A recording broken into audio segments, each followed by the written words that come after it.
Hello, everyone, and welcome to Hit and Hustle from IrishSportsDaily.com. I'm your host, Greg Flammang, and with me, as always, is Jamie Uyeyama, Mr. Jamie University. It is Tuesday, August 20th. We have a mailbag show for everyone today. Notre Dame broke camp, and so we decided to put the topics out there to Irish Sports Daily subscribers to see the questions that they had, the questions that they wanted us to answer. And so we're going to do that today. We have a lot of questions, so this could be a long show. So we are going to get right into it. Thank you for listening and for your viewership. If you like what you hear today, please hit the like button. Please hit subscribe. Please hit the notification bell so whenever it is we are going to go live. Links to the podcast are in the description below. And as always, this show is brought to you by ESQ Clothing. It is almost game time, and ESQ has finally restocked all of their bamboo dress shirts online, seen on all of your favorite Notre Dame players and coaches, and made from proprietary fabric that's cooler and softer than cotton. It's the best shirt for any occasion. That is actually very true. Go to esqclothing.com and use ISD15 to get 15% off your order. That's ISD15 to get 15% off. Jamie, how you doing, man? I'm doing great. Yeah, doing awesome. Jamie I'm feels fired good. up I'm fired up. I'm ready to go for the season. Is so close. So close. Yeah. Let's see. We've got a comment here from Ryan Wickel. Just watch Cover 3 podcast on Notre Dame. Lordy, they said our offense will be like Iowa. I did not see that, so I cannot. But I don't. Man, No, it is not going to be like Iowa. It's been a crazy offseason as far as takes, James. You know what? Respect to those guys. They do their own thing, whatever. I think they have horrible Notre Dame takes a lot of the time. So yeah. I'm just going to tell you. I don't think they know Notre Dame very well. I don't think they're following along with what's going on. I don't think they have that good of idea. I think they don't check into Notre Dame unless Notre Dame is playing a big game, which means like they're going to way overreact, good or bad, to whatever happens to the Texas A&M game. They're national guys that do that, and I would not take anything. Whatever. I don't know if like Danny Cannell said it or whoever, but like I'm guessing he's not, he's not on the up and up with Notre Dame, and those guys in general aren't. So it's not a good take. It's not a good take. And PFF not putting Xavier Watts on their first or second preseason All-American team, also not a good take. It's kind of a bit for me at this point, just like wherever Xavier Watts is put in the preseason teams for the various outlets, I just put it up there. It's funny to me, like I feel like if you're the defensive player of the year, you should be on the first team. That's just kind of a hard stance that I'm taking. Not to be first or second team. It's kind of outrageous. Don't do that. You're unanimous first team All-American. You should make the preseason team. That's kind of where I stand on that. But that's where things are. Jamie, let's get into the questions right away, because like I said, we have a lot of questions.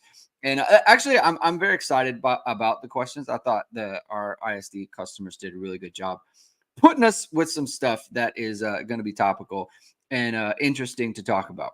So let's get to the first one from hurry up. All right, M Bain 61.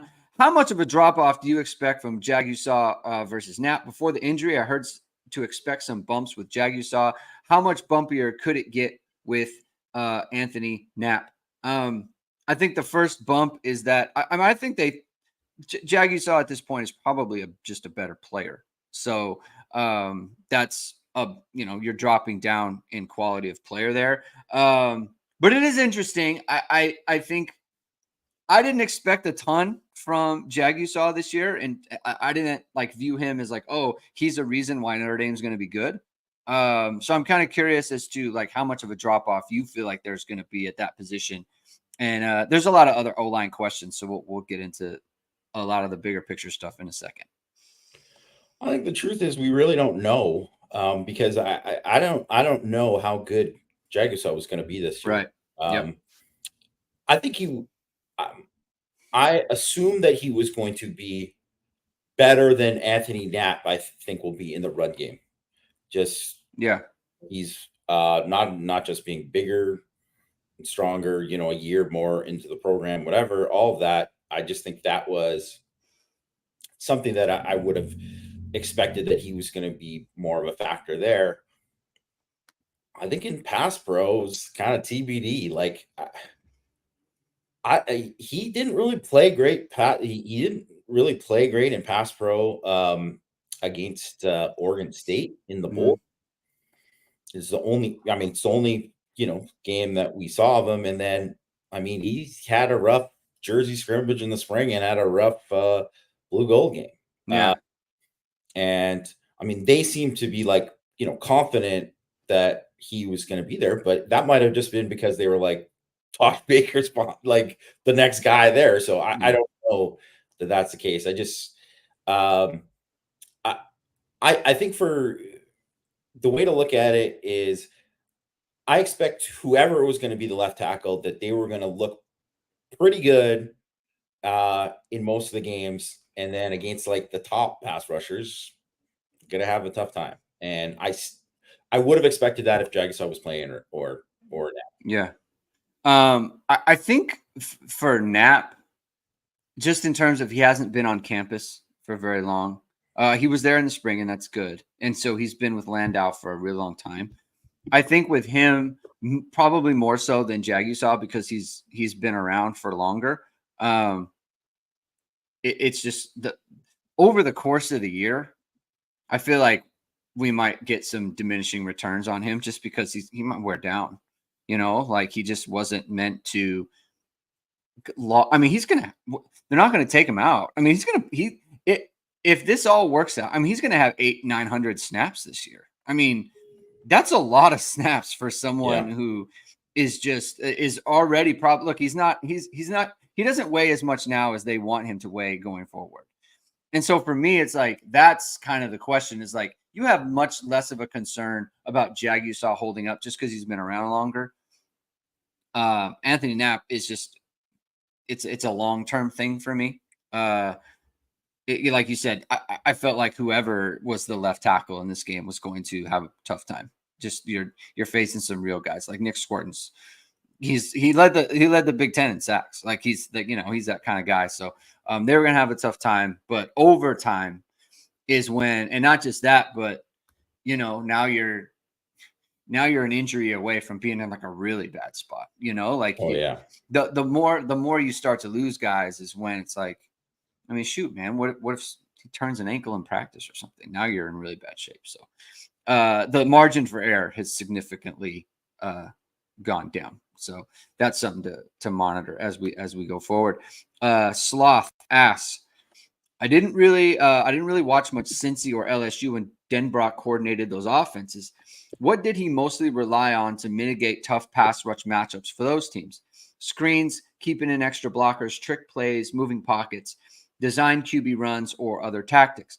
And what do you expect to be the primary approach for Notre Dame in week 1 on obvious passing downs? First of all, I love this question. Great question. Great question by Sloth. I think it was very different for him at Cincinnati compared to what it was at LSU. And a lot of that had to do with personnel, which if I'm looking at it here, so what they had basically at LSU is they had essentially sophomore versions of Joe Alt and Blake Fisher at tackle. Yeah. They had like guys who were supposed to be first round picks in 2025. They have guys that's where they're at. So they had good players there. And then even the year before, they still felt pretty good about their tackles. And they had, Jaden, they had receivers that they were like, hey, just give us any kind of time and we're going to beat you, because we had these kind of things. So if you look at what they did against, Jared Verse at Florida State, obviously first round pick edge guy, there was last year, they had 48 total dropbacks. They kept the back in on 19 of them, kept the tight end on 7. Mm-hmm. 29 true pass sets. That's a lot. I mean, Yeah. that obviously, there are 48 total dropbacks. You're throwing a lot anyways, but 29 true pass sets, which means no play action, no RPO, no quick game, no screen, whatever.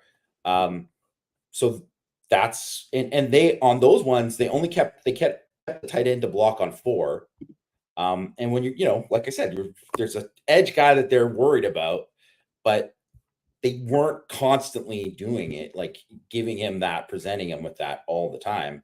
And the back stayed in on 12, so maybe they were chipping on him on some of those, whatever.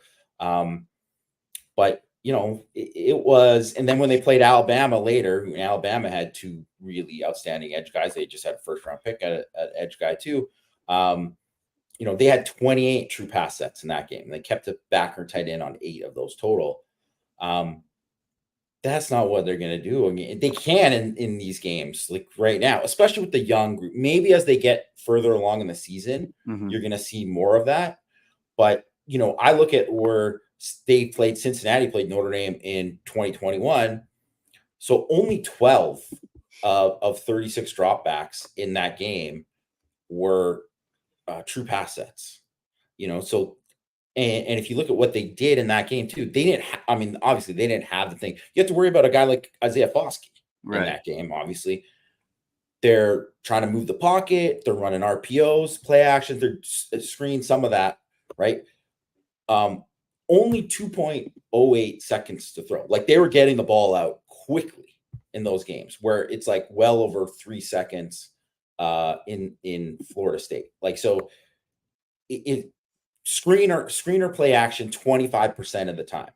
When they played Alabama, Cincinnati played Alabama in the college football playoff, over 30% of the time they ran screen or play action, right? And only 13 of 41 true pass sets in that game.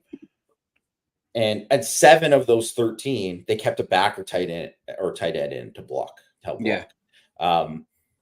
And then when they played Georgia in 2020, 35% of their passes were screens or play action. And they dropped back 49 times because they could not run at all. Of course, they weren't going to run on Georgia. No one runs on Georgia.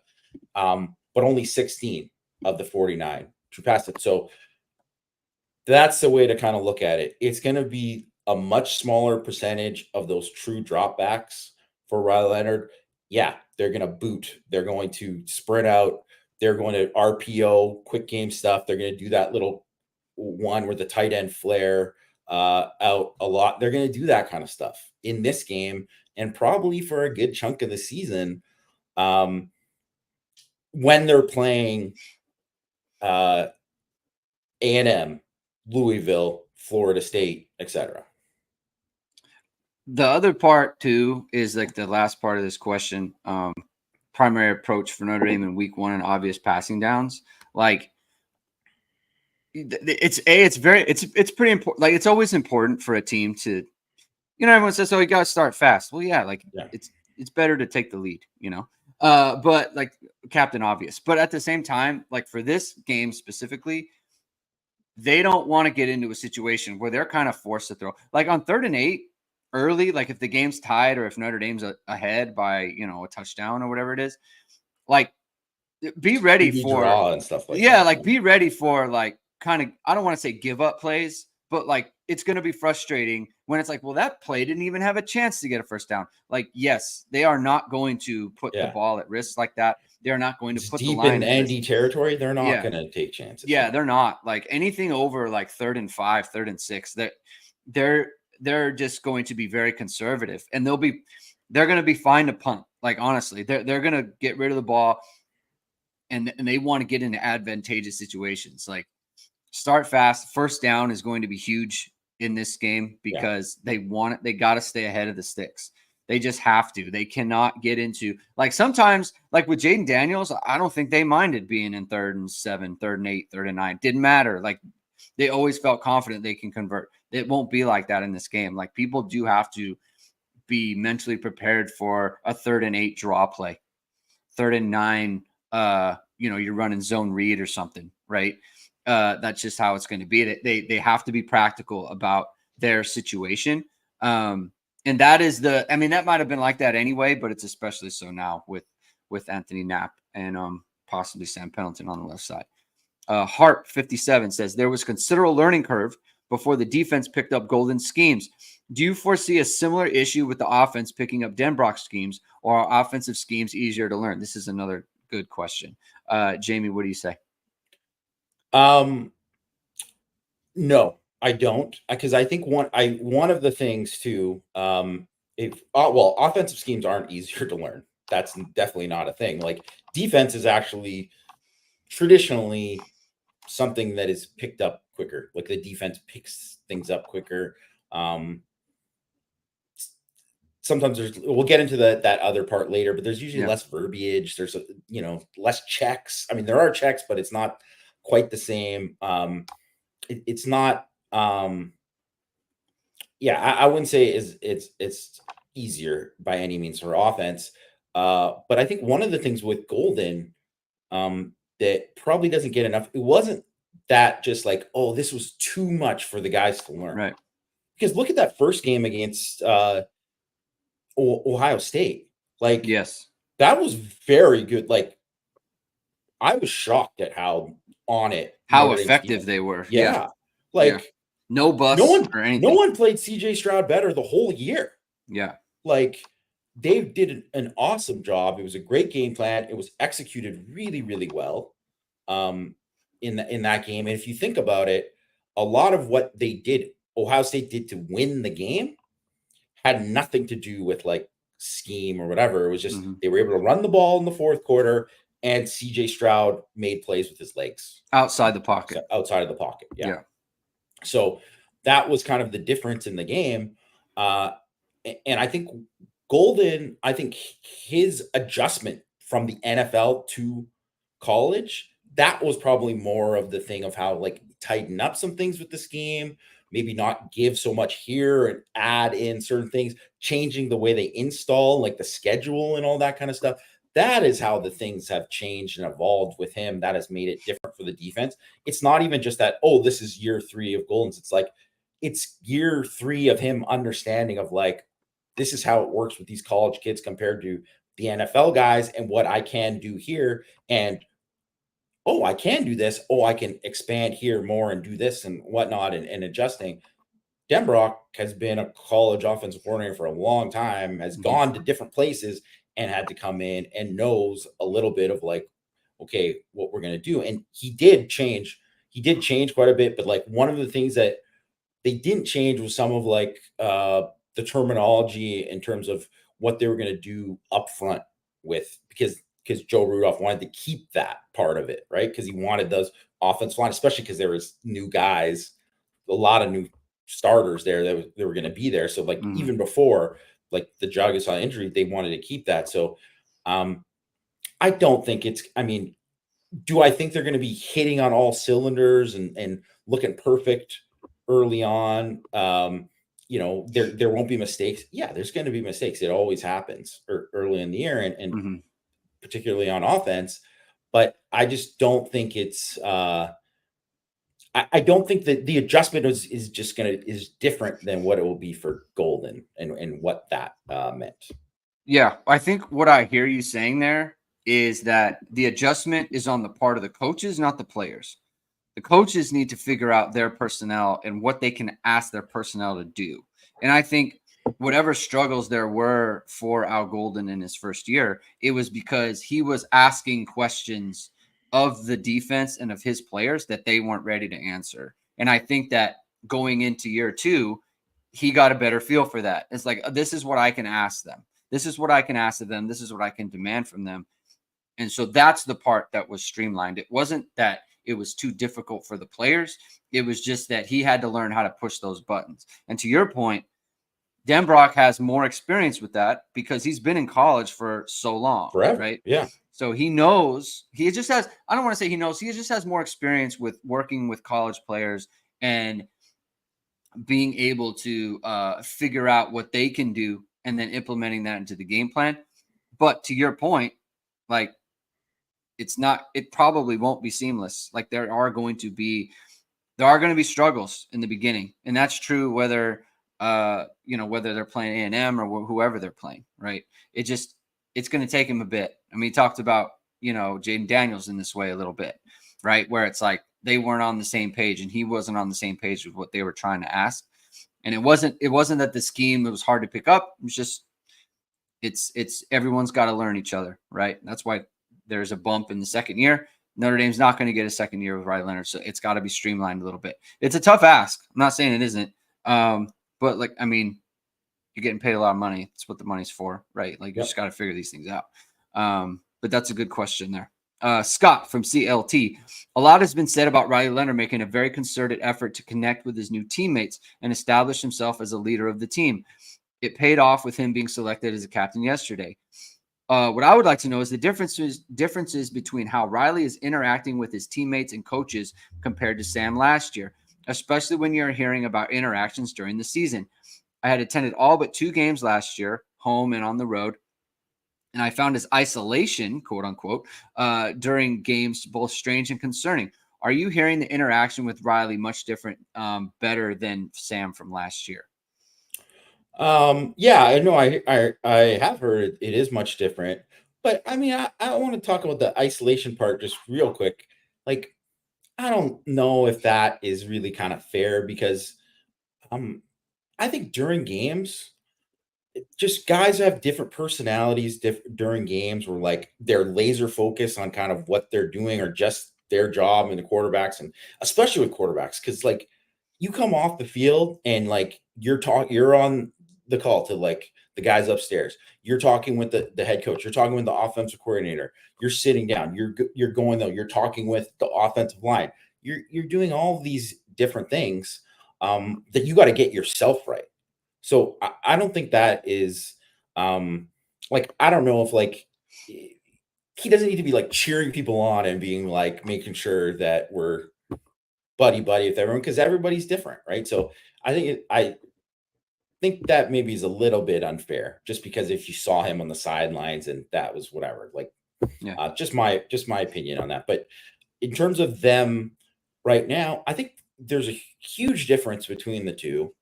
And one was, Hartman came in and he had much more fanfare in terms of all-time leader in touchdowns in the ACC, his 6th year. He was old. He was older than everybody on the team, like basically. So he's coming in there. He's like much older, also kind of viewed and like getting like these big sponsorship deals and doing these things. He's getting like a GQ thing. So there was separation from him and the team in a certain way. Guys respected him. I don't want to say that was the case. Guys definitely respected him and respected his game and his preparation and how he played and stuff too. But I would say he came in and there was already a kind of separation. So when you say someone's like isolated too, that might be just on the team thinking like, oh, he's, they're not maybe going to the same parties as him, like on the weekends, right? Where Ryan Leonard's coming in, this is year 4 for him, 21 years old. He's the same age as all these guys in the team. He's like actually like younger than some of these other guys like Cross and Mills and whatever. But I heard he's, pretty good buddies with Mills and all that too. But like, so I think there's that part of it, that age part. Also, I think just personality wise, Leonard made like a very conscious effort to be like, hey, like, what's up to like walk on guys that are just like joining the team in the spring, like just meeting guys and doing that. And just, I think that part of it, and then some of the stuff where it might not sound like a big deal, but even him just like getting all these guys to go together, they have the big thing in Alabama or whatever, right? Where he's from. There wasn't that with Hartman, where it was like getting so many different guys, getting all the different quarterbacks. And like I said, it's not like people were like Sam Hartman. It wasn't like he was disliked or anything like that.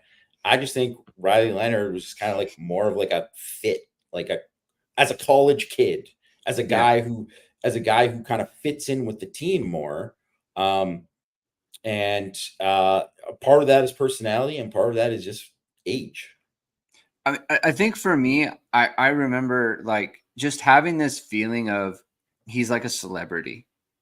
Yeah.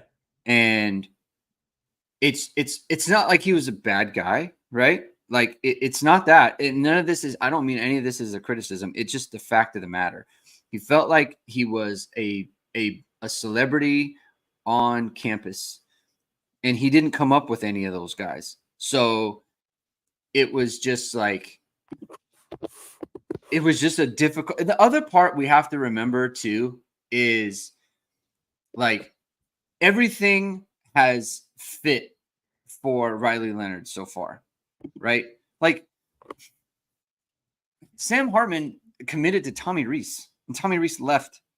Yeah. And he didn't have a coach. Like he didn't have an offensive coordinator for his first couple of weeks on campus. You know, like he didn't know. He could have bailed if he could have bailed. Like I think he probably considered it, right? Oh yeah. And it didn't make sense to do so, but like it was meant to be something other than it was. Whereas Riley Leonard comes in, you get Mike Denbrock, who just did the number one offense. He's got all these wide receivers. Like he has all these weapons. You know, like he must feel completely comfortable. Like, look, we had heard like Sam Hartman was not vibing with the wideouts last year, probably because they weren't showing that much. And he probably felt like, man, I did not think it was going to be like this. Yeah, that's another thing. Yeah, so the transfer guy who came over with him quit, and yeah. So it was just a bad situation for him. The coaching search did not go great. Like everyone thought it was going to be Klein, and then everyone thought it was going to be Ludwig, and then it ended up being Parker, right? Well, shoot, man, like this is all happening in the span of like a month of him being on campus. It wasn't a good, he didn't get a good run up there. Like I said, he did feel like a celebrity, and he didn't come up with any of the team. Like imagine if Brady Quinn like transferred away after, for some reason he had eligibility after, and he transferred to some other school. Like it would just be weird. Like he would be such a big hot topic. You know, everyone made such a big deal of how a good looking Sam Hartman was. Had nothing to do with football. Like nothing. Yeah. Like Riley Leonard just is playing football. Just a football guy, right? And so there's a lot of things. His mom sent text messages telling me he sucks. Yeah, like, yeah. You know, like it's just it's just a different vibe. It's a different vibe. I think Sam, you know, there were a lot of things that went wrong for him last year. And if he was, I'm telling you, if he was the quarterback of this team, the offensive line problems would be worse for him. I think Notre Dame is much more equipped to handle it under Riley Leonard than they are Sam Hartman. That's true. But like Sam Hartman would be in a much better situation if he was plopped into the current Notre Dame roster. So want to be fair to Sam, but you know, to your point and the points you made, like Riley Leonard's done a lot of things right as well.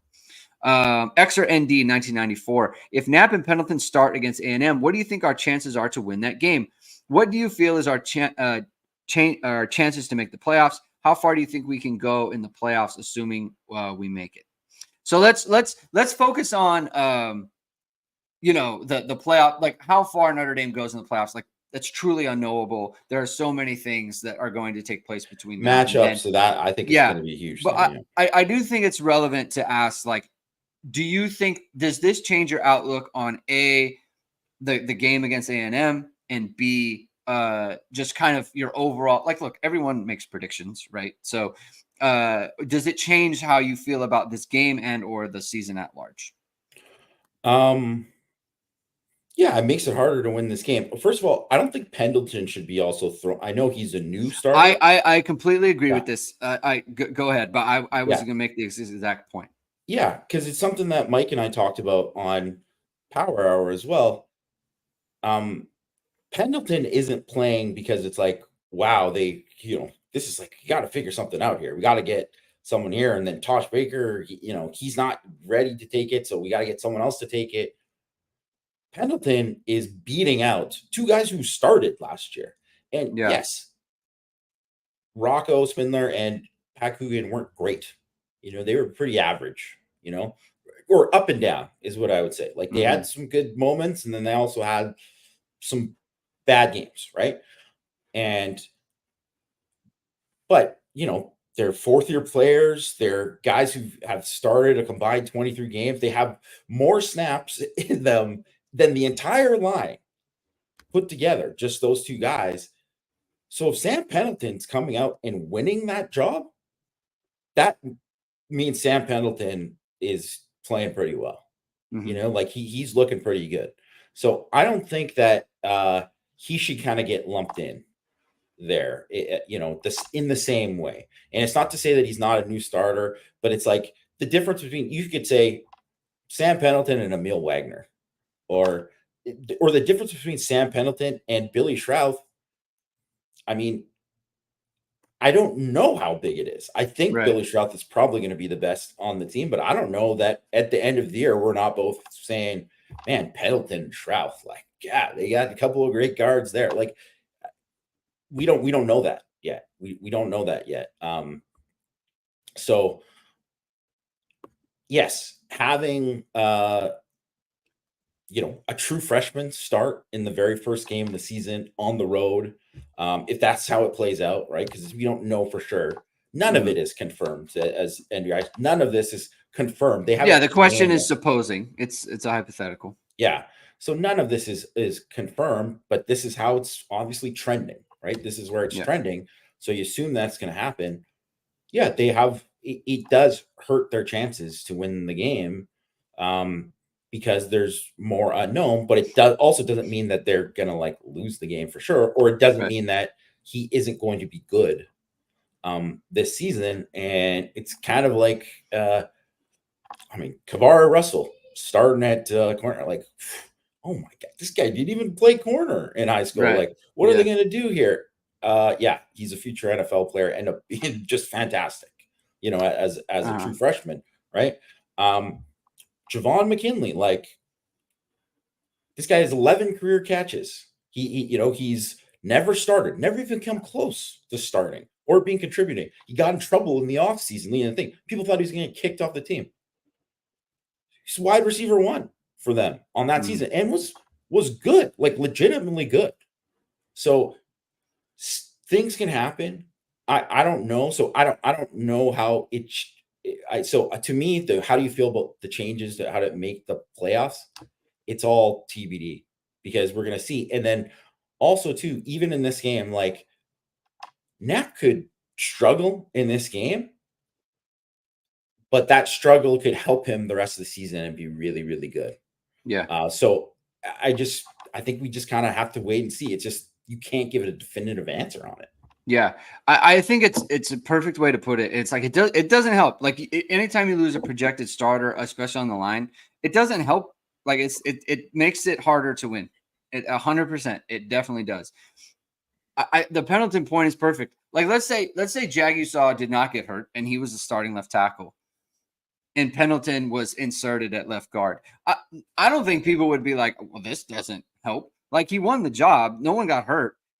Honestly, I think people would see it as like a positive. Like, he outplayed those guys. Notre Dame's actually going to be better on the offensive line because of this. Like, I think people would take that view of it. I think people are lumping the two things together. Knapp is playing due to injury. Pendleton is playing because he won the job. Yeah. And look, I don't want to, like, here's the other part is I don't want to assume, like, Pendleton won the job. I don't want to assume like that means he's playing great or he's going to play great. Or he's going to be great right away. Right. Because it just means he might be just better than those guys. Yeah. Because last year we all assumed Schrauth was going to be the starting right guard, and he lost the battle to Spindler.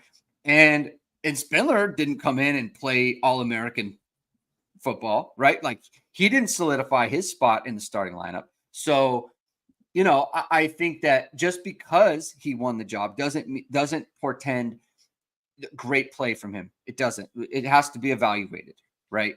But at the same time, like, I don't view it the same as Knapp, because he did win the job. So, and he won it from guys, like you said, who have started games, so, and played a lot of snaps. So that's something. I don't take a different view on this game specifically in terms of the overall, like how I overall see it or the season, because I expected struggles at left tackle anyway. So they were going to have to help out regardless. Now they really have to help out now. But look, we'll get into it later.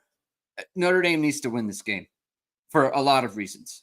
So they need to find a way to win this game, where they're out in their program and everything. We'll get into all that. I don't want to get into it, but to specifically to this question, my view on it hasn't changed all that much. Drew Brennan asks, Brennan 77, but this is Drew Brennan. Texas A&M's home record over the last 2 seasons is 10-6. I get it that will be a hostile and hot environment, but it's not likely they don't ever. It's not like they don't ever lose at home. Just seems a lot of the media making this game an almost impossible one for the Irish to win. Is the media right? Wait, who's the media here that is making? So there's another question. Okay, so I cover 3 might be one. Okay. They've dropped in Vegas. They're plus 2.5 now. It was a pick 'em. I think maybe they were favored by 1. Now they're plus 2.5. I think they might be plus 3 in some spots. And there's another question in this about making reference to another podcast. So it could be another Notre Dame podcast that's talking about that. I don't know who it is, but I'm just that's who I think Drew might be referring to. I think he might be Irish guy says Irish Illustrated. I don't know about that. I'm not trying to disparage. I have no idea. But so it could be them. It could be Vegas. It could be Cover 3, whatever. So that's where it's at. Well, I mean, I would say too, even it's like the line's 2.5. It means that they're even because it's a home game, right? So that's home. Yeah. So that's basically kind of pick 'em. Yeah. Whatever. And I saw someone say that Pete Sampson picked A&M, which I don't think that's like, it's not like going out on a limb to pick A&M in this game. It's going to be a close game. It was going to be a close game no matter what the old line situation or whatever. So it's not like crazy to pick Texas A&M in this game, which is why I think like also too, when you're looking at Drew, like, 10-6 at home, it's like, it's not less about that it's a home game for them and like, I mean, I don't know who those 6 losses are to or whatever too. I don't know of all these things. I'd have to kind of look at it more, but also that was Jimbo Fisher. It was a different staff, completely different staff. Mike Elko wasn't on the staff then. And when he was there with Jimbo, they were 20 games over 500 during his time there. When after he left, they were 500. So he obviously made a pretty big difference in what they were doing. And then they've had injuries at quarterback and whatnot too, and different other things. And I think it's less about like what they've done or what they've showed. It's you can only look at it as who they are now and what kind of challenges they're going to present. Well, it's a super, super athletic team. It's going to be the most athletic team Notre Dame faces. They are going to have the most freaks out of anyone Notre Dame faces, more than Florida State even. Also, it's just the first game in the season. Weird stuff happens in the first game in the season. Like anything can kind of happen in this game. And how it's viewed either way, even if you kind of take the advantages aside of like what, comparing and contrasting the teams, it's going to be close enough that a turnover, a big special teams play, those could kind of swing the game. So, like a decision to go for it on a certain thing and not converting, like all that kind of stuff can help swing the game. I mean, not to be spoiler alert, but the reason I'm picking Notre Dame is because for when the game is because I'm like, well, Riley Leonard has shown that he can. Things can go bad and things aren't going good, and then he can step up and do it. Yeah. And we haven't seen that really from Connor Wigman.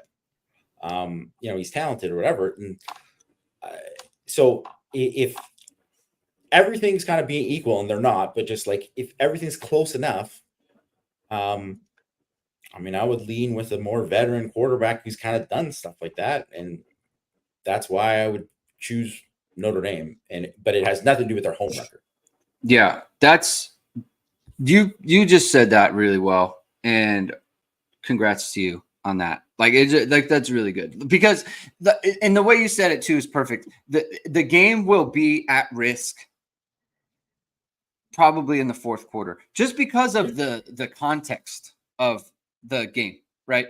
Home, or I'm sorry, on the road, hot, fired up crowd, new coach, new regime. Like their players are thinking we're going to turn the corner, like we're going to start to live up to expectations. Like it is going to be a very competitive game, right? And like you said, the game will be at risk in the fourth, and when it's at risk, you are vulnerable to a bad snap, a bad punt, a blocked punt, a dropped pass, a tipped ball that goes for a pick six. Like you are vulnerable to so many little quirky things, right? So to pick Texas A&M, like, no, I don't think, like, I'm not going to pick Notre Dame to win like 41-13. Right? No. Like, I'm not going to pick that. Like, but when I say Notre Dame needs to find a way to win this game, it's when Alabama beat them 26-20. Right. That game was very much at risk in the fourth quarter for Alabama. They found a way to win. Right. Like people will reference all the close losses that A&M had last year. Yes, losses. There's a big difference between winning and losing, man. There is. And there's a difference. Like Notre Dame, I think one thing that Notre Dame needs to do is I think they have the ability to control this game, even if that control doesn't lend itself to being up big in the fourth quarter or whatever, right? Because I just think they're a better team. They're a better program, okay? But there are a lot of reasons why Texas A&M can make this difficult for them. And if Notre Dame comes out and plays poorly, if they turn the ball over, well, that now you're looking at the bad side of the scoreboard. But just one thing I just want to add too is like everyone picked Notre Dame to beat Clemson last year. Yeah. And Notre Dame was a better team than Clemson the entire year than them. But it was close enough. Clemson had enough talent where what they need to do was they're not going to ask Kate Klubnik to win the game. Just don't lose it. He threw the one pick that obviously went bad, but he didn't make any other critical mistakes. And they got the one explosive from Phil Maffa that was, a game changer for them. And a pick six by Notre Dame. And that's the difference in the game, basically. That's the difference in the game. And so it could be like that. It's just like how that NC State game last year or the Wisconsin game in 2021, those are tight games in the fourth quarter. Like, and then Notre Dame ends up winning. It looks way better than it was, but it was like they pulled away. That's how I could kind of see it playing out, but it's the kind of thing it could swing either way. So you have to Notre Dame, I think, has more proven playmakers too. So that's another way I would probably maybe lean them in that sense, but you got to come out and do it in the game. Yeah. All right. Next question. Let me read this quickly. JE17. What will the starting defensive line be by the Florida State game? I guess, I mean, we're not going to talk injuries, right? Because those are unpredictable. So it'll be Cross and Mills. I guess the question is there a chance that Bubacar and or Burnham passes Batelho and Oben? Yeah, I think there's a chance, but it's like, I mean, I wouldn't predict it today. Because the other thing is we didn't see actually enough of camp to kind of say definitively, like, yeah, this is how it's going to go. We just didn't see enough. So I wouldn't feel comfortable in saying like, yeah, that's how it's going to go and play out. But I mean, we've seen that kind of thing happen before, right? Where Dalen Hayes was the starting, I mean, before they called it Viper, they called it the drop or whatever, right? He was the drop there, and he was the guy who was kind of first out, and then Julian Okwara like outplayed him and took over that starting spot. I mean, Dalen Hayes still played a big role, but he didn't play as much as Okwara as it went along, right? And the previous year, Khalid Kareem by the end of the year was getting a lot more reps than Andrew Trombetti or whatever, right? Like that's or Jay Hayes, like that's how it can play out. So I think it's on the table. Yeah. This quick question. Ryan is asking, how different would our view of Knapp starting be if On3's rank top 100 was considered industry standard? So basically, there's a recruiting service that has him. I can't remember offhand where you had him, Jamie. Where did you have Anthony? I mean, I had him as a four. I had him as a 4-star, like from the jump. Hold on, let me find exactly whatever. I think I had him as like a 91 or 90. I had him as a 90 as a 4-star. Like, I mean, I thought that he was going to take longer to add weight, and he because he was like 260, 270. Right. Yeah. I didn't think he was going to gain that right away. And frankly, he surprised me by being as ready as he is right now. But I felt a very similar way about Robert Hainsey, because I remember seeing Robert Hainsey at the opening, which was and Robert Hainsey committed to Notre Dame at that time. And there was, even though he had started at left tackle for IMG, he was a very good prospect. He was like a top 100, top 150, whatever he was, prospect. If you look at him compared to like the guy on the Chiefs right now who went to Tennessee, can't remember, Smith, whatever. Jedrick Wills and some of these other guys that were like going to Alabama and stuff, you'd be like, oh my God, these guys look like they just picked Hainsey out of their teeth and threw him. They were so much bigger and stronger than he was, but he gained enough weight, and he was also a guy who just was like super smart and played with good leverage and all this kind of stuff and great feet. And then it just was enough to play as a freshman. So I don't know. I mean, it's different, but guess what? On3 gets to look good. If he's unbelievable, if he's like Joe Alt right away, then you're like, wow, that looks good. But I mean, I thought he was going to be he definitely had a good chance to be a multi-year starter. Like, I really, really like him. I thought he's very much in the Hainsey, Jarrett Patterson mold, where a guy could play multiple positions, like very technically sound. Love how Joe Rudolph, evaluated in person. And I thought he had the feet to play left tackle. So I'm not shocked by any of it, or that he's like above Kirby Lambert at this point. I'm not shocked by that. Yeah, I think the thing with the line too is, and this can be for this is any recruit, but especially the line, because there's so much, your size and your ability to do it, like just to physically handle it, is such an important piece. So like Joe Alt was, obviously like mid 3-star, whatever he was. I think he might have risen up the rankings at the end, but there was just like, he was 260, right? Like he was so small. And then I remember he showed up at Notre Dame, and you guys were saying like, hey, like Joe Alt's like almost 300 pounds. And then it was like, well, wait a second. We have to think about him differently as a prospect then, if he is going to be that big, right? Because the thought was it's going to take him a couple years to get to 300 pounds. He showed up right around that weight. Yeah. And now it's like, okay, this is something different now. And so then obviously that's what it became. And so I think the same thing can be true with Anthony Knapp. Like, sure, we have recruiting rankings and that sort of thing. And maybe On3 was ahead of the curve, but maybe the other services just saw a 260, 270 pound guy.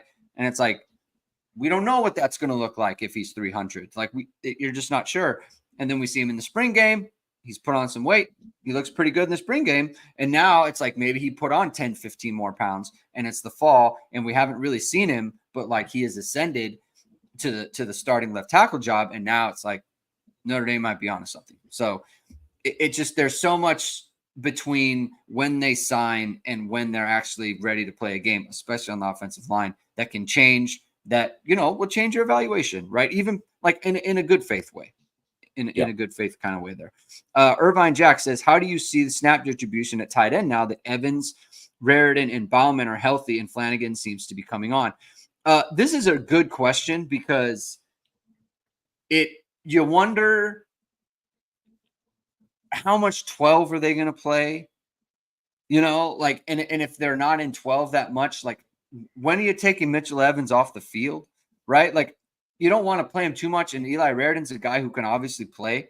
I think Cooper Flanigan can play. Like where does Ballman fit into this? So that's a good question. How do you see this happening? Yeah, it is a great question. Where I think also the fact that Evans is coming off the injury still, that is something that you don't know how much they're going to manage that in terms of being like, I bet if he was, he wasn't coming off the injury and they were playing 11, he'd be on the field like, I'd probably guess like 80% at least of the snaps, like at tight end, like he would be on, but maybe that's like down towards 60 or something in this game or something, right? Like that could happen. And I mean, the only thing that I'm sure of is that like Bauman, I think it's just like anything you get from him is gravy. Like in terms, he'll be like the guy who comes in. It's like, oh, they're in 13 and they need a blocker. Like I think that is kind of where maybe he'll get something, but like think of him more in the Nick Weischer type of like. I don't think he should be like counted on as someone that is going to, compete for that next spot behind Evans or anything like that. But I do think it's certainly not out of the question that Flanigan could outsnap Raritan this season and could like play more as high as everybody is on Raritan and his potential. Like, I mean, Cooper Flanigan is a good prospect too. He's a very good player. And like, everyone's talking about what a great camp he had. So, I think he could play and be that next guy, but I don't know exactly how it's going to break down. My guess is that it'll be like, Evans with kind of a considerable amount more than someone else. Like if he is at 60, the next guy would be at like 30 or whatever, like and 30% and or 20 or 25 or whatever, and then go from there. So I'll tell you right now, I think Cooper Flanigan's good. I think he's really good, and he'll end up really good. Which isn't to say anything about the rest of them. I just like him. I think he's a good football player, and I like. Too. It was shocking to me when Raritan was just coming back. Like it was just like okay, like he's getting Flanigan snaps, and I was like, why?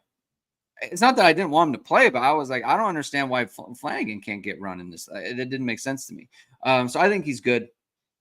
And I think all your points are valid. I don't really have too much more to add on there. I think you told it really well. All right. C-Jack, if Knapp wins the left tackle spot, do you see circumstances where Baker would be used in short yardage situations? Does his bulk offset his lack of mobility in those situations?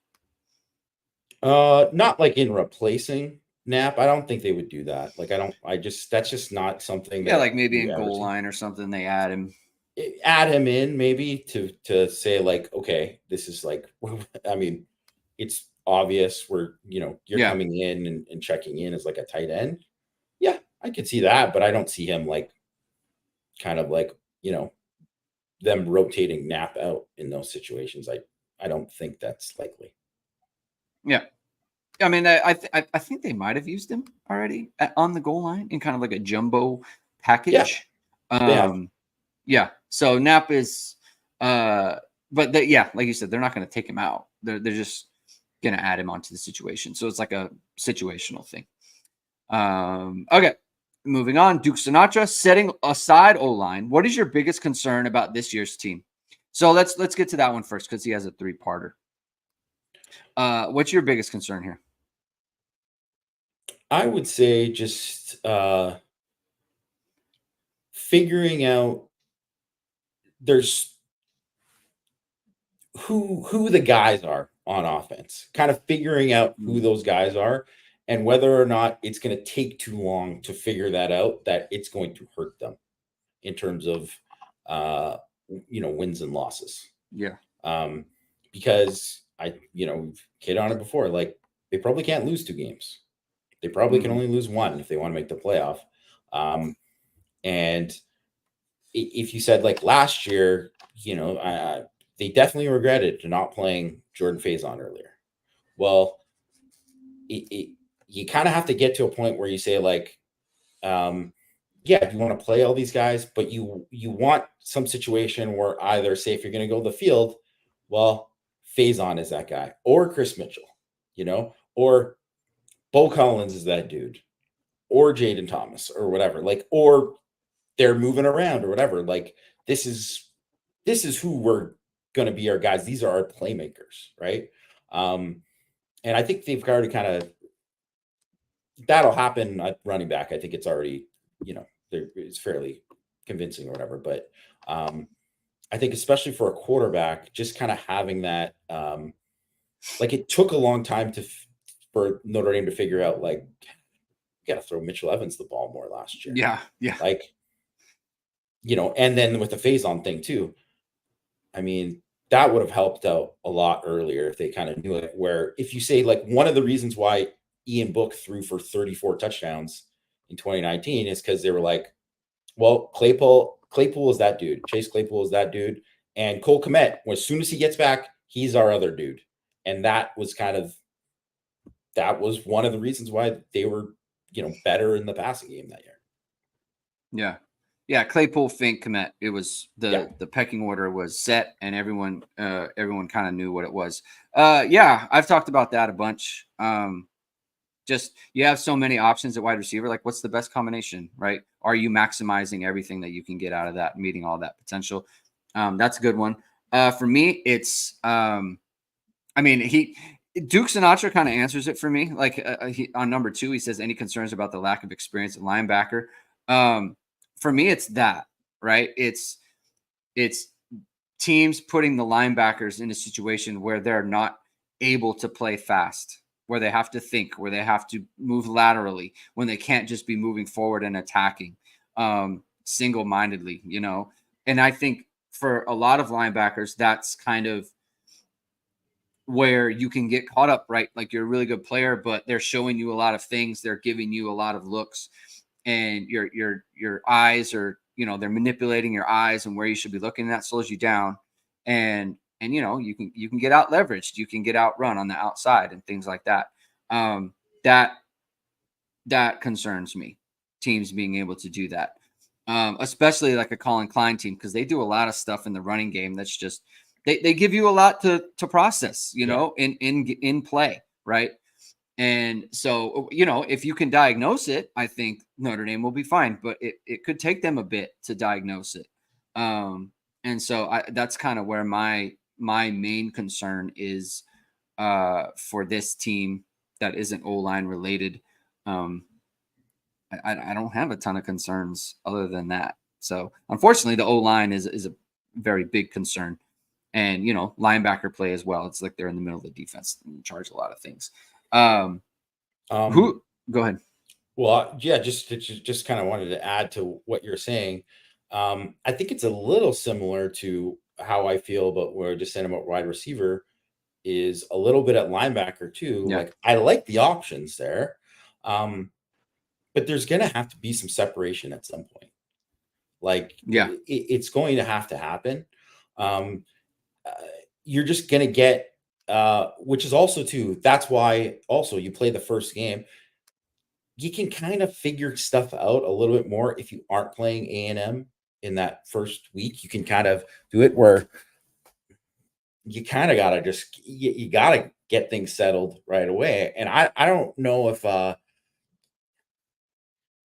you'd never want to be in a position where you're like, man, we should have played KVA more in the A&M game or something like that. You don't want to be, and maybe that won't be the case, whatever. I'm just saying that as an example, but just Jack Kaiser's one guy that you're like, okay, we can trust him. He's going to be able to do this and this. We're full trust there, right? And the other guys, yeah, you think you can trust them, and certainly like the potential's there. But there's going to be some kind of separation there in terms of where, who are the actual guys that are going to be the guys that are going to play most of the time. And it'll probably be more like 3 than actual 5. And then maybe there'll be some other sub package stuff for the other guys or whatever. But it would be very big for Notre Dame to get, if Snead is, love everything that, Max Bull was saying about just like so excited about him and just he's going to have a big year and all that kind of stuff. Because if Snead all of a sudden is there and you're like, oh man, this guy's completely on his P's and Q's and he is playing fast and they're blitzing him a ton and he's being disruptive and making plays, and that's happening like week 1. You're on to something. You're cooking with gas, right? Like that's going to be exciting. Yeah. Envy Irish asks, do you think on-field communications can help with diagnosis? It would have to be something specific to a formation and play, but no. I mean, if you're getting manipulated with your eyes and you're playing slow, then no. You just have to be able to process faster, and that might just be a experience thing. You just need more snaps to get used to that sort of thing. So yeah, and the last question: who's the long snapper? Is it Reno Monteforte? I think is his name. I think he's still the guy. Yeah, I think it's him. Yeah, I think so. I didn't check on this. When Notre Dame releases a depth chart, we'll revisit this question. Ian77, hate to keep sending you questions about O-line. Who's backing up Craig if he gets hurt during the A&M game? I think that's going to be Coogan. It's Coogan. Right? Yeah, he's been repping there. And then is there any concerns about Cross not being 100%? So I'm wondering if someone asked me this question about like, is Cross going to be hindered at all against Texas A&M? Have you heard anything about this? No, I don't think. Okay, I think people have just completely blown this out of proportion. Someone apparently said that he was going to be out for the year or something so stupid. Like, come on, man. Like, I hate when people just make stuff up. But there's definitely no way a source told them that, because he's like literally been in pads the whole time. They're like really trying to trick everybody. The thing, because he's not like doing the bike to the side or anything. He's never been in crutches, or he's not here today, whatever. He's been there every day. Yeah. He's been this, whatever. I think, I think there's always a thing when there's something like a hamstring that you could re-injure it or tweak it or whatever. So I guess there is like a small chance of that he could not be there, but the fact that they're right away, they know how, like, yeah, we can't mess with it. Like, he wants to go and wants to practice fully. They're like, no, like, let's chill. Let's make sure that you're 100% good. And also too, like Freeman said too, like, they would have played in that scrimmage. Him and Evans would have played in the scrimmage if it was a game. So yeah. And we get no access the next couple weeks. So they still got a couple weeks, obviously, till the game. I think the main thing is they wanted to get him ready for when they are actually practicing for the game. Yeah. And that would be my guess, is that, like, if he's not 100% this week, it will be in the week heading up to it. And that was like a very specific plan. But, you could always kind of tweak something, but it's also very rare for, a D lineman to have anything that is going to nag them like that all year. It's usually like a DB or a receiver. Yeah. It would just wouldn't. I would not be stunned if he played like 40 snaps against A&M, and then afterwards it's like only 40 snaps, and Marcus is like, well, he had the hamstring, so it's like I could see that, right? It's just you never know. Like you don't know how serious it is. If it's tight, it's tight, And what are you gonna do? So that could be a situation. All right, NRB 7VC. This is the podcast question. Another podcast seemed to suggest that the Irish should probably just take the night off, grab some barbecue rather than attempt to win the game, given the depth of the Aggies' Super Bowl caliber defense. Assuming Notre Dame does attempt to play rather than soil themselves getting off the bus, how does Notre Dame's offense find success in your best case script? What do you say? I'm sure that whoever said this did not present it as this way, and this is just the most overreaction question of all time. This guy's just really angry that someone picked against Notre Dame. It appears to be very tongue-in-cheek. Yes. I mean, I think the best case script is that they run the ball. They run the ball well, consistently, the whole game, and control the game that way from there. For the offense, like I think the Notre Dame's defense will play well in the game. They've played well pretty much every game they've in the last whatever. So they're gonna come out and play well.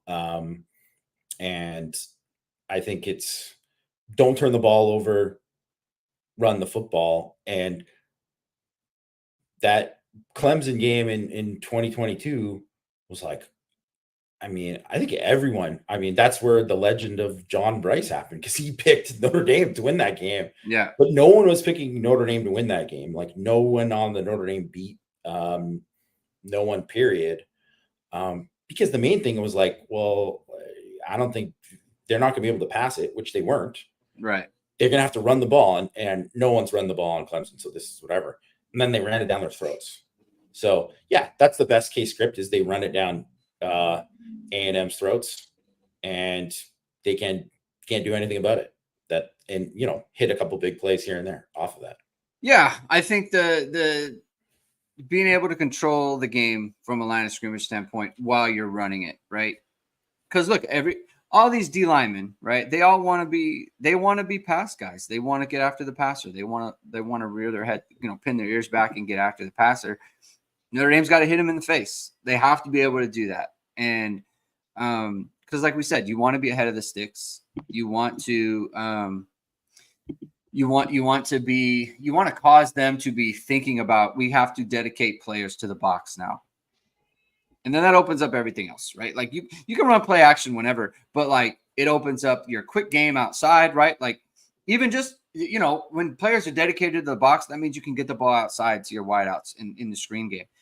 I would say like Notre Dame have to be more physical than them. They just do.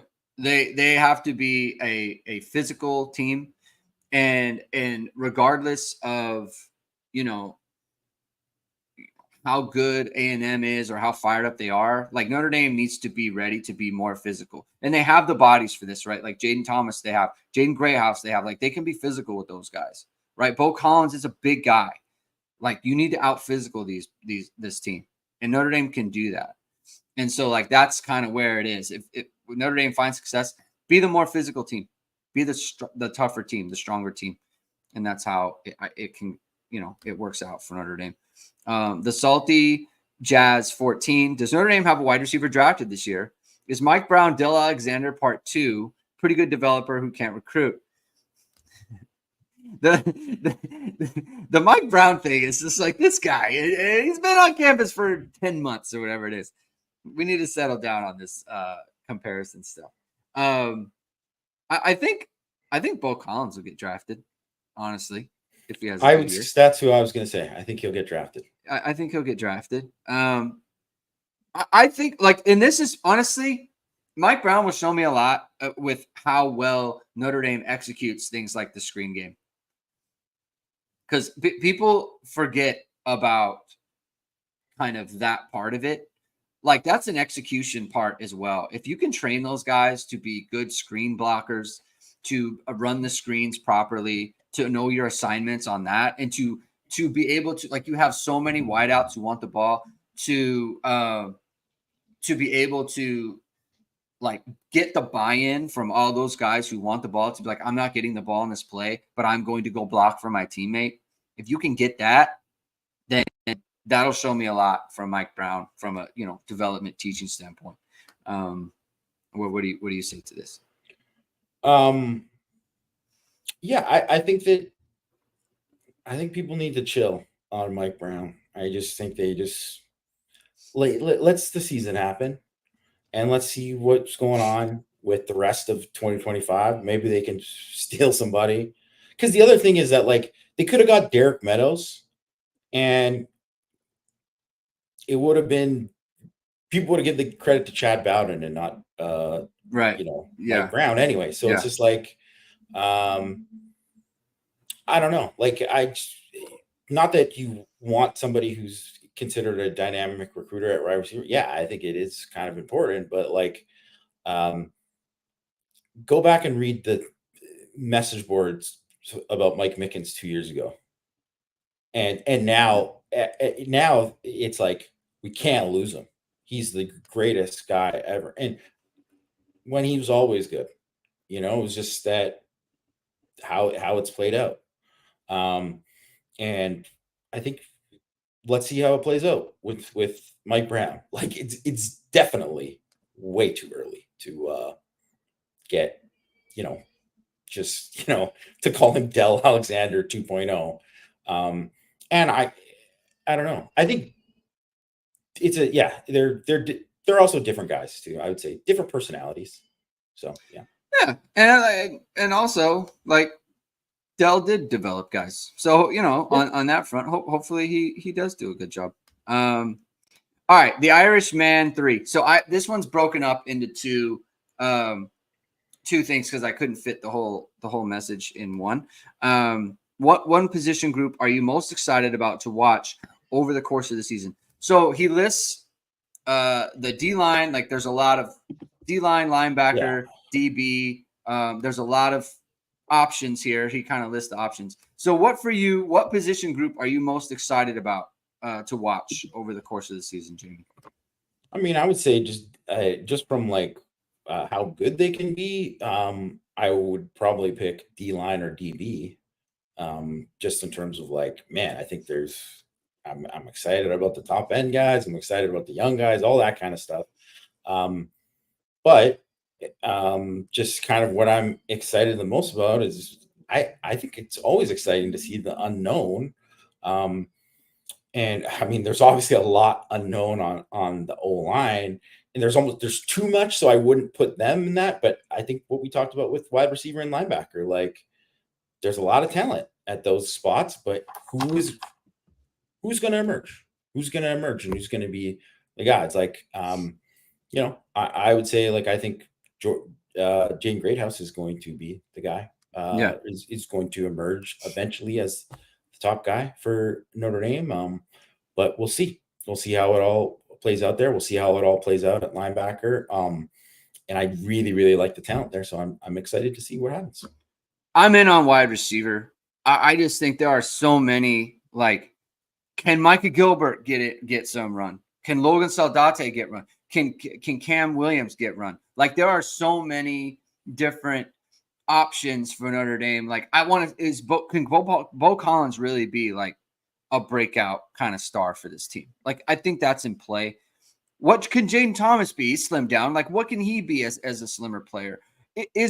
How good can Jaden Greathouse be? What can Jordan Faison bring to this lineup? Like, the wide receivers to me are just going to be, and not just that, but after the last like couple of years where it's just like, man, Notre Dame went into that Duke game, just everyone's hurt. And it's just Rico Flores and Tobias. And I mean, who else? Who else was it? They didn't have anybody. They weren't even playing. Like, it was like tight ends. Like, they didn't even have more than two wide receivers on the field, Jamie, because they just didn't have enough people. they were throwing the ball to Mitchell Evans all the time. So like now Notre Dame has so many options. And I just think that's such a positive for that room, for the group. And I think it's exciting. Like they have a lot of not just bodies, but a lot of talent there and a lot of different like exciting types. Like Jaden Harrison, exciting. Jordan Faison, exciting. You have Bo Collins can be exciting. You have Jaden Thomas, good player. Jaden Greathouse, and Chris Mitchell as well, exciting prospect, like exciting player. What can he be, right? So like there's so much there for the wide receivers. I'm very excited to get into that. Having a ton of, options, a ton of exciting options, versatility. Want it in the wide receiver room. You want it with your media company. And if you want that, then go to VSR Media, founded by Notre Dame football pregame host and Emmy Award-winning anchor Vahid Sadrazadeh. VSR Media provides professional and cinematic video and photo. Whether you're looking for a collegiate or pro-level highlight reel, have a personal story to tell, or aiming to diversify and grow your business, VSR Media specializes in short and long-form video storytelling, social media management, and website design. VSR Media also captures professional headshots, senior, and sports photos. Contact them at vsrmediacompany.com. Mention Irish Sports Daily to receive 20% off your first project. Visit them online or give them a call at 574-800-9106. Okay. Next question. Mike Frank. My question is, who is the best ISD staff member?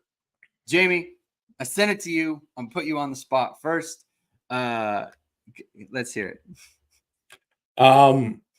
Which also reminds me too, we probably need to like get these answers a little bit quicker because we still got a decent amount left. I mean, I'm going to say this, like the best guy to go on a work trip with, Christian McCullum. He's the best guy to go on a work trip with. Had many a great time with Chris in San Antonio, in Portland, in Dallas. Had great times with him. Matt Freeman, just an unbelievable teammate, unbelievable guy to work with. Good friend, great guy. I mean, you can't pick Mike because he's the boss. Yeah. So it's like you can't do it, but he's the Godfather. Like, like you have to mention him. And you know what? He is actually like a great boss and somebody who actually cares and stuff too. But it's a good crew. We got a good crew. Jamie, it's crazy that I work with you guys. This is insane. What is going on? So I told you before, like I listen to Power Hour. I think I've missed like 5 in like the last 7 years. I always listen, and I just always respected like your opinions, your analysis. Like I would always think like I want to listen to what Jamie has to say about this, right?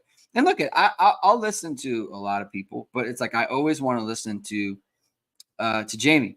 And so working with you, man, it's awesome. It is just an absolute treat. It's incredible to me how much you know about the sport and how your opinions, and you're just constantly right about things, which is kind of annoying, to be honest. It's annoying. This is way too nice. I can't. I apologize. I'm going to no. Actually, I don't apologize. For me. I don't apologize. I'm being sincere. Here's the other thing. Matt is incredible. He works so hard. And not just that, but like he's good at everything somehow. He does so much for our site. And he's always on too. He's always on. Like he's always ready. I could text him literally anytime. And it's like, hey, can I get a thumbnail for this thing? And he's like, yeah. And it's like 3 a.m. I don't text him at 3 a.m. Christian is awesome. Christian is he's really good at he just I don't know how he has an in with everyone.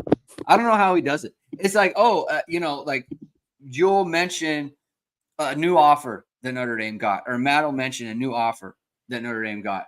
And within 10 minutes, Christian's like, hey, I got him. I have a story up. I'm just like, how did you do that? Like, what happened there? He's a savvy vet. He's dude. The guy, despite the fact that no, he is my favorite because he said that Kobe was the second best player or the best player since MJ, and so that Christian wins. And so thank you to everyone. Thank you to Jamie and to Christian and to Matt and to Mike for letting me a part of this team. I love being at ISD. It's great. It's an awesome time. So that is my answer. Andy Dave says, can you go through a defensive and offensive play call that would be different parts sequences mean? So this is good. It's going to get nerdy, but Jamie, take us through.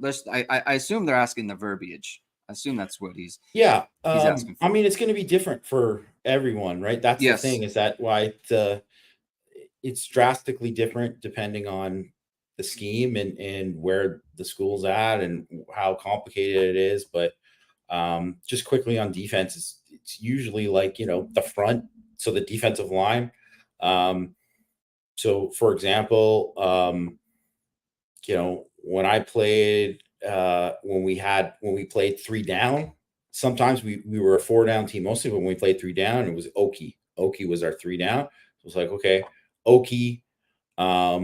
And then usually if there's like a pressure attached to it, you add, so it's like Oki Bandit. And then say the color, it doesn't have to be a color, it could be something else that does the coverage. So Oki Bandit blue. And that's this with this pressure and this coverage, right? So that's what it kind of is for defense. And I mean, offense, it's like, formation. There's going to be like maybe a motion call in there. Based on what the call is, it could be as simple as like this cover. It could be like 4 different things to say, like this route is being run here and there and that, or it could be just like one thing that everybody knows what they're doing on this specific play, or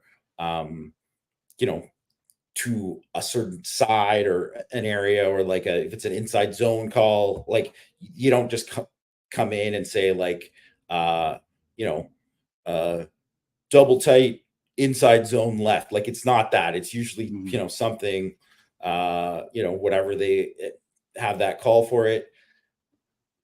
I think a lot of times it can be overly complicated and wordy, and they don't need to do that. And I think in general, like even in the NFL, they've kind of made things a little bit easier. So to make it easier for people to learn, so people can play right away, as rookies and whatnot. And same thing in college football, they've certainly made it a lot less wordy.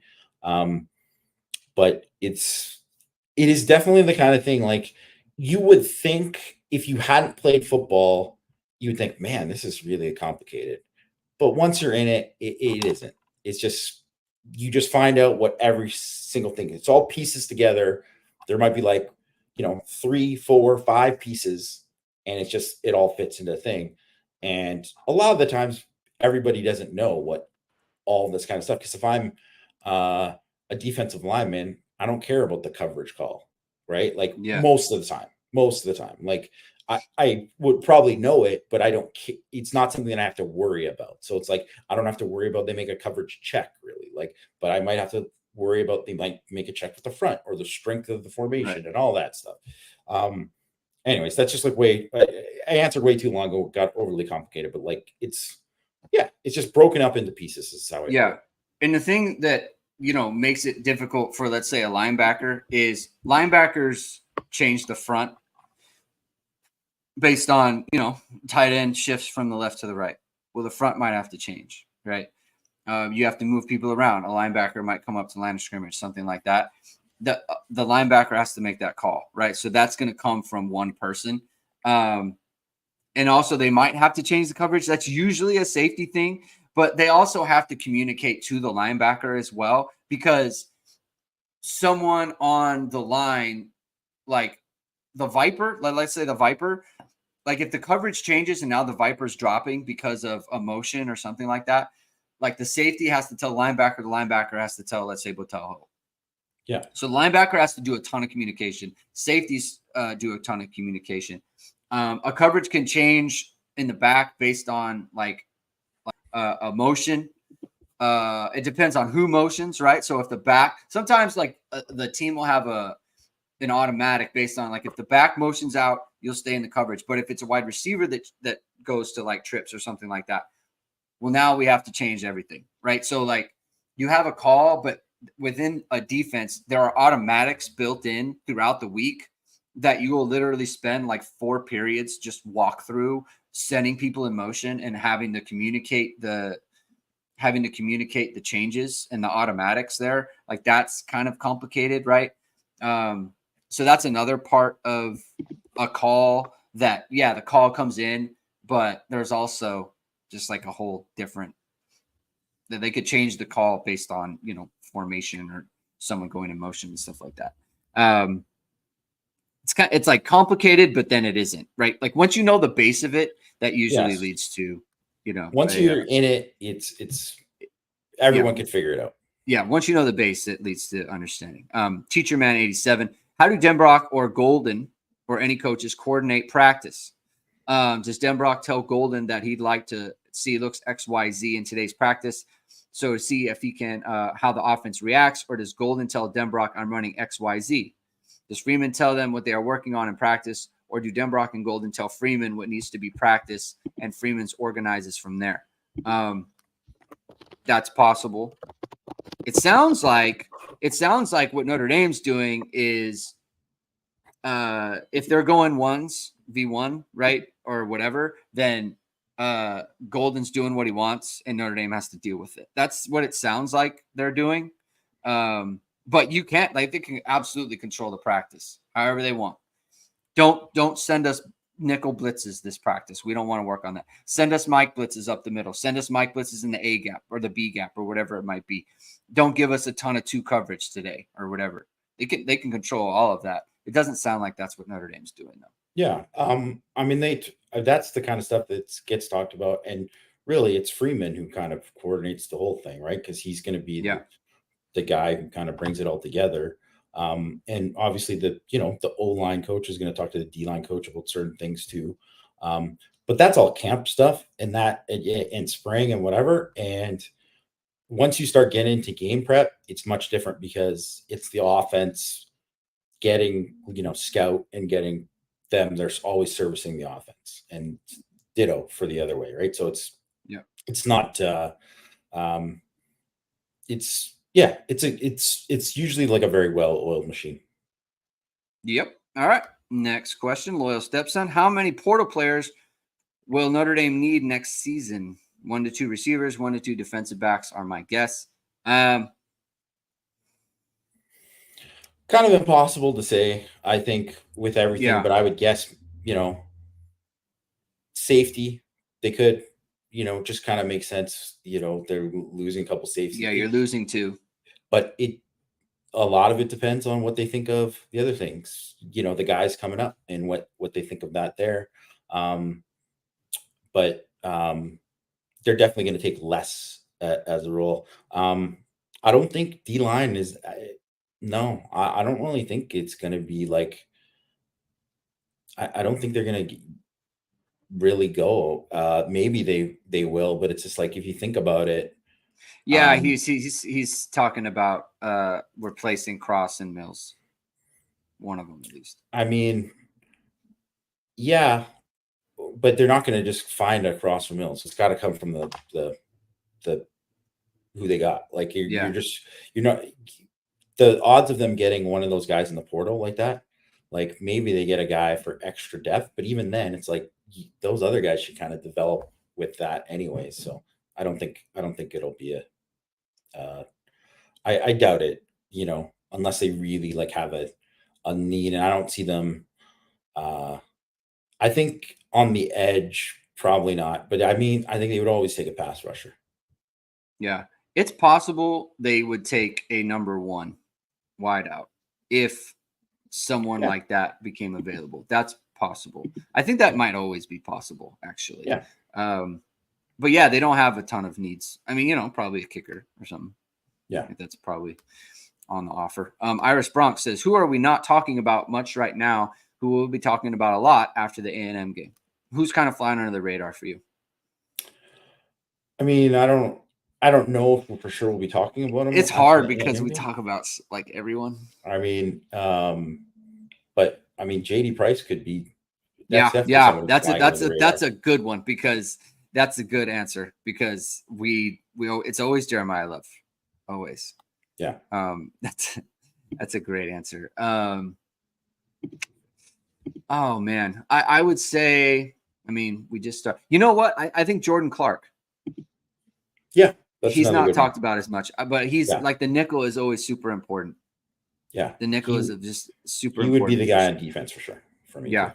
So I think Price and Clark are two frontline guys who are going to play a ton. Like if Jadarian Price had like 15 for like 138, it wouldn't shock you, right? No, it wouldn't shock me. Envy Iris is what's going on with Hurd.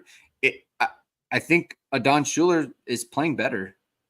I mean, I don't know if he's playing better than him. Like he's going to start for sure, but I think Adon is going to play a ton. I think he's going to play a lot.